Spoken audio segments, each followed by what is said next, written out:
Bom dia a todos, meu nome é Vanessa de Oliveira Andreotti, eu sou professora da Universidade da Colômbia Britânica em Vancouver, no Canadá. Primeiramente, eu gostaria de agradecer ao professor Rubens pelo convite de participar dessa conversa.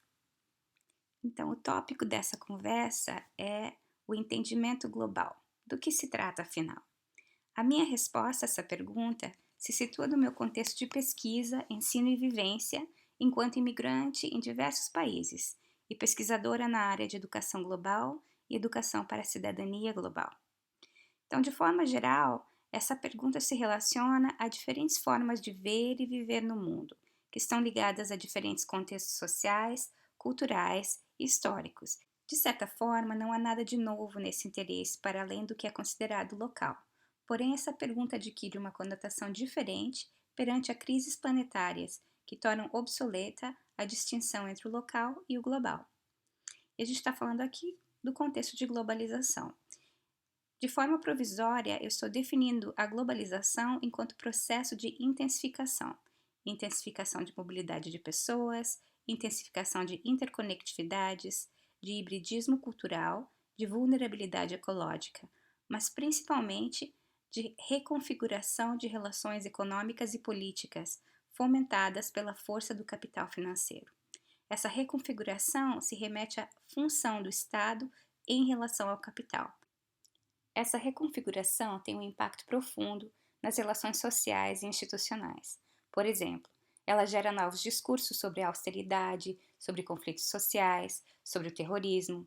Ela gera a intensificação das disparidades sociais através do acúmulo de renda. Ela gera medos e incertezas, que por sua vez geram outros problemas sérios, como populismos conservadores, baseados em xenofobia e bodes expiatórios. Dessa forma, os desafios que a gente está enfrentando agora são desafios sem precedência histórica. Nesse contexto de mudança, estamos mais expostos a diversidades, complexidades, mais expostos a incertezas e a desigualdades. E as respostas institucionais apontam para a necessidade de mudar paradigmas e contextos educacionais, baseados em 3 mantras: mais ciência e tecnologia, mais personalização e individualização do ensino e mais internacionalização. Essas respostas são extremamente problemáticas e o resultado desses processos tem sido a desprofissionalização da nossa categoria profissional. Em um primeiro momento, precisamos perguntar se o papel da educação é o de adaptar-se ao contexto social e econômico ou o de formar pessoas para transformar esses processos. Também precisamos refletir sobre as nossas respostas a essas mudanças, que também são respostas problemáticas. Em todos os países que eu trabalhei, o que eu percebi entre educadores foi a recorrência de análises parciais do problema, a defesa do velho ou do novo, sem muita autocrítica, o desejo de soluções simplistas dentro do mesmo paradigma que criou o problema. A gente questiona o conteúdo da caixa sem questionar a caixa em si. Nesse sentido, a crítica é indispensável, mas também insuficiente para a mudança. Precisamos de um outro tipo de abordagem aqui. Mas voltando à questão do entendimento global. Em discussões relacionadas sobre a cidadania global, de que faço parte, na minha pesquisa eu tenho dado enfoque ao papel da educação na expansão de imaginários sociais e de possibilidades de coexistência para além dos limites dos imaginários dominantes. Um dos aspectos enfatizados dentro desse enfoque é a necessidade de análises mais profundas e abrangentes das dinâmicas que direcionam nossas constelações cognitivas, afetivas, políticas e relacionais, que abrem ou fecham diferentes possibilidades de coexistência no planeta. Em relação ao entendimento global, tenho dado prioridade a 3 dimensões de análise voltada a dinâmicas materiais, intelectuais e existenciais. A dimensão material se relaciona a condições políticas e econômicas dentro do contexto histórico da modernidade. São relações de expropriação e exploração que fazem com que o nosso conforto seja subsidiado pela terra, pelo suor, pela saúde e pela possibilidade de vida de outras pessoas no planeta. Para termos acesso aos nossos computadores, por exemplo, precisamos necessariamente fechar os olhos aos custos humanos e ambientais que são pagos por outras pessoas no processo de extração de minerais, produção e descarte desses produtos. Para quem tiver interesse, existe um website sobre a escravatura moderna, que, baseado em um questionário sobre padrões de consumo, calcula quantos escravos modernos você precisa para manter seu estilo de vida. Da mesma forma, o website Pegadas Globais calcula quantos planetas seriam necessários para que seu padrão de consumo seja expandido para todas as pessoas do planeta. Os dois websites mostram que o processo de produção e consumo são insustentáveis. Para que as 8 milhões de pessoas do planeta possam consumir em níveis de classe média baixa, precisaríamos de, no mínimo, mais 5 planetas. Esses dados colocam em xeque a viabilidade da promessa de mobilidade social para todos, e a ideia é que essa mobilidade acontece sem custos. Então, para aumentar a mobilidade social, a gente precisa ampliar o processo de produção e consumo, que em si é baseado na criação da pobreza e na destruição do meio ambiente. Nesse sentido, nossos desejos e seguranças são subsidiados pela violência, e isso se relaciona à dimensão intelectual, que é a próxima dimensão que eu vou abordar. A dimensão intelectual está associada às condições socioculturais e históricas da criação de significados e às políticas geográficas e biológicas da produção de conhecimento. Isso se refere aos nossos parâmetros de vivências e convivências, que estão enquadrados em pressupostos ontológicos que determinam o que é real, ideal e inteligível. Como ilustração, eu geralmente faço uso didático de uma narrativa visual que exemplifica os limites do nosso conhecimento.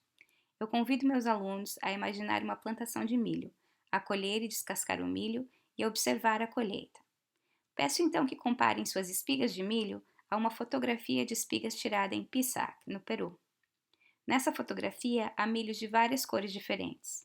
Geralmente o milho imaginado é amarelo e uniforme, diferente da fotografia.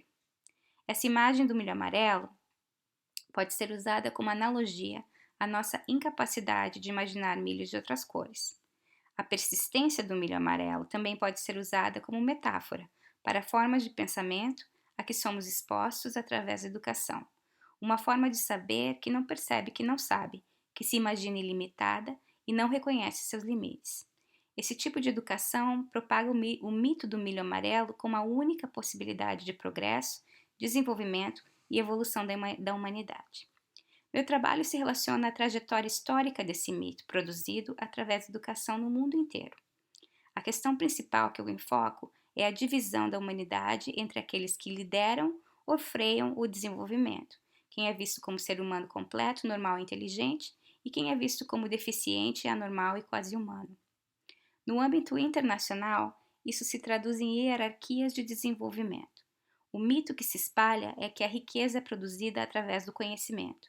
Assim, se você nasce em um país rico, naturalmente você é mais inteligente do que aqueles que nascem em um país mais pobre.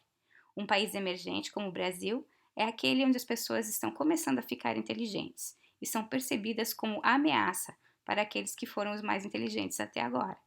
Esse mito é produzido de forma sistêmica. Quem nasce no país pobre ou emergente acredita na mesma coisa.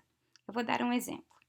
Imagine que você é um aluno de ensino médio em uma escola de um país da Europa, respondendo a um questionário do governo sobre percepções sobre o desenvolvimento. A pergunta no questionário é a seguinte: por que o governo do seu país deve ajudar os países mais pobres? E essas são as suas opções de resposta.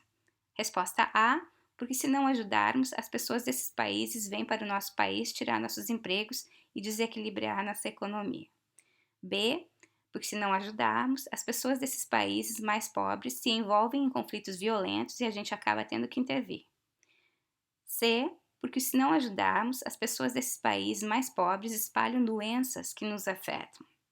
D: porque se não ajudarmos, as pessoas desses países mais pobres vão continuar a destruir o meio ambiente. E E: porque se não ajudarmos, ficará mais perigoso tirar férias nesses países mais pobres.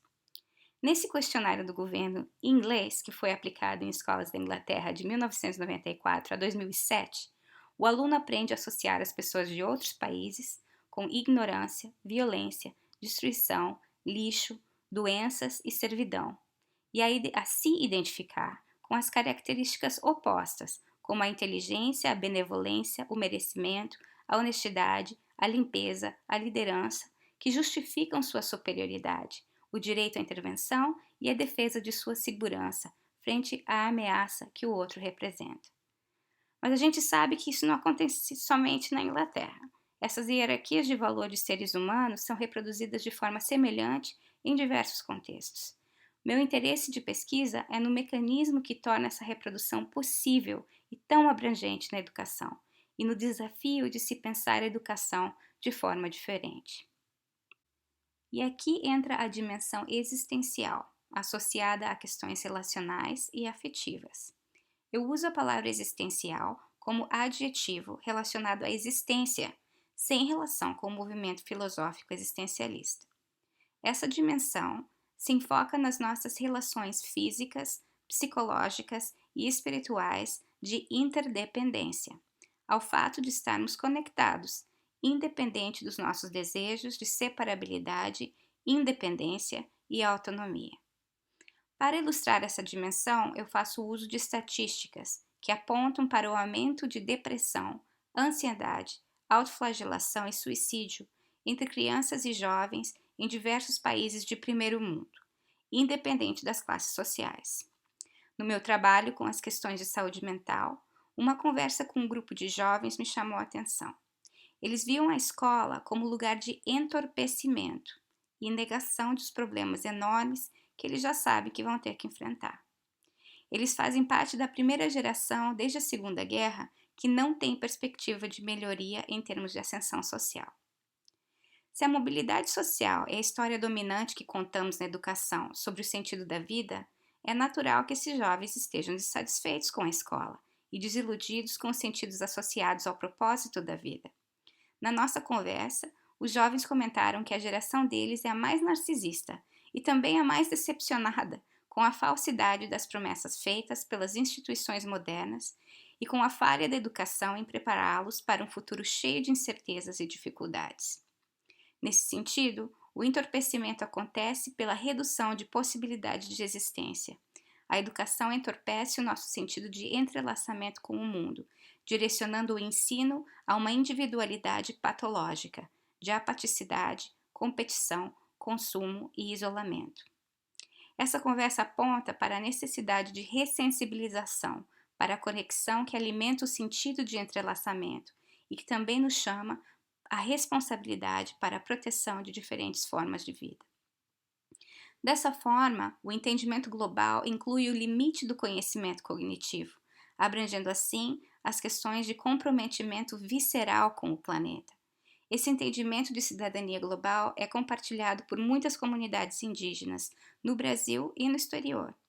Um exemplo da tradução desse entendimento é a filosofia do bem viver, que é latino-americana, baseada em culturas indígenas andinas, e está sendo usada aqui no Canadá como contraponto à ideologia neoliberal, que está rapidamente destruindo as estruturas públicas de serviços sociais e de educação. A educação superior aqui é um bom exemplo. Com o desinvestimento público dos anos anteriores, são os alunos internacionais que devem cobrir o déficit criado pelo governo. O movimento de internacionalização é um movimento de geração de renda, parte integral da economia. No Canadá, alunos internacionais são responsáveis pela movimentação de 8 bilhões de dólares, que supera a exportação de minerais como alumínio e a exportação de helicópteros e aviões. Para terminar, eu proponho algumas questões relacionadas ao entendimento global que eu acho importante para a educação. Número 1, em relação à dimensão material. Como trazer para a educação análises que visibilizem os custos humanos e ecológicos das nossas escolhas sociais e pessoais? Em relação à questão intelectual, como trazer para a educação uma postura mais sóbria e aprofundada sobre a produção dos conhecimentos e de seus limites? Em relação à questão existencial, como pluralizar as possibilidades de futuro e coexistência dentro dos limites do planeta que nos proporciona a possibilidade de vida? Concluo a minha fala com a pergunta que está na base da minha responsabilidade enquanto educadora. pelo que eu terei sido responsável daqui a 7 gerações. Deixo aqui algumas referências relacionadas a recursos pedagógicos que podem nos ajudar a aprofundar essas discussões. Muito obrigada!